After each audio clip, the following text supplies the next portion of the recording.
اعوذ باللہ من الشیطان الرجیم بسم اللہ الرحمن الرحیم۔ اپنے خلاف بغاوت۔ اللہ تعالیٰ نے ہمیں قرآن پاک کی صورت میں مکمل ضابطہ حیات بھیجا، لیکن ہم نے اپنی زندگی میں بغاوتیں شروع کر دی۔ نمبر 1، ہم نے اللہ سے مدد مانگنے کا عہد کر کے ہم نے غیر اللہ سے مانگنا شروع کیا ہوا ہے، اور رب العالمین کی بجائے ہم نے مردہ ہستیوں سے مانگنے شروع کیا ہوا ہے۔ نمبر 2، ہم نے لوگوں کو تقسیم کر دیا ہے، گروپوں میں تقسیم کر دیا ہے، سیاسی پارٹیوں میں تقسیم کر دیا ہے، فرقوں میں تقسیم کر دیا ہے۔ یہ بغاوت ہے۔ زمین اللہ تعالیٰ کی ہے، اللہ اس کا مالک ہے، ہم نے زمین کے اوپر قبضہ جما لیا ہے، پھر قبضہ جما کے اس میں جعلی کاغذات بنا کے ہتھیار رہے ہیں، اور اپنے وراثت جو ہے وہ زمین کی لوگوں کو نہیں دیتے۔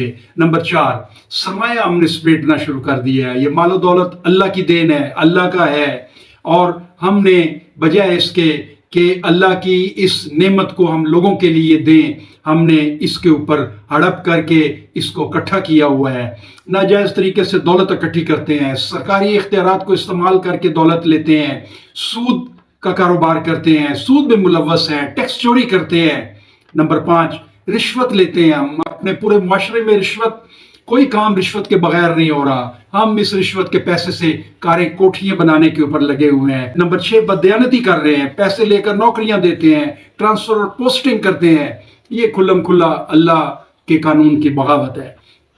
قربا پروری کرتے ہیں، ہم حکومت کے اختیارات کا ناجائز استعمال کرتے ہیں، اور وہ جو لوگوں کے لیے کھلی رہنی چاہیے، ہم اپنے خاندان کو اور اپنے لوگوں کو مالی فائدہ پہنچانے کے پیچھے لگے ہوئے ہیں۔ انصاف کسی جگہ نہیں مل رہا۔ انصاف کا ایسا نظام ہم نے کر دیا ہے کہ انصاف صرف پیسے والوں کو ملتا ہے، اور جو غریب آدمی ہے وہ ایڑی چوٹی کا زور لگا دے وہ انصاف سے محروم رہتا ہے۔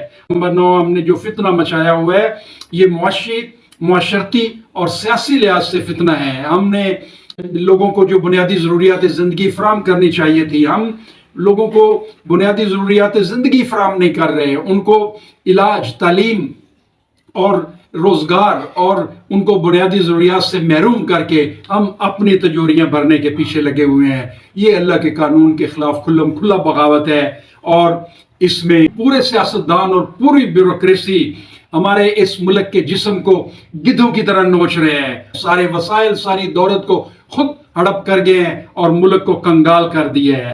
بھائیو، قرآن کا ترجمہ پڑھیں، اس میں دیکھیں کہ اللہ تعالیٰ کیا حکم دے رہا ہے۔ اللہ کے خلاف بغاوت چھوڑ دیں، یہ بغاوت ہمارے اپنے خلاف بغاوت ہے، اور ہم جو بھی عمل کریں اس میں قرآن سے رہنمائی لیں۔ اللہ کے خلاف بغاوت چھوڑ دیں، یہ بغاوت ہمیں اپنا نقصان کر رہی ہے۔ قرآن کو پڑھیں اور اس کے احکامات کے مطابق عمل کریں، یہی ہماری بچا اور ہماری فلاح کا راستہ ہے۔ وما علینا الا البلاغ۔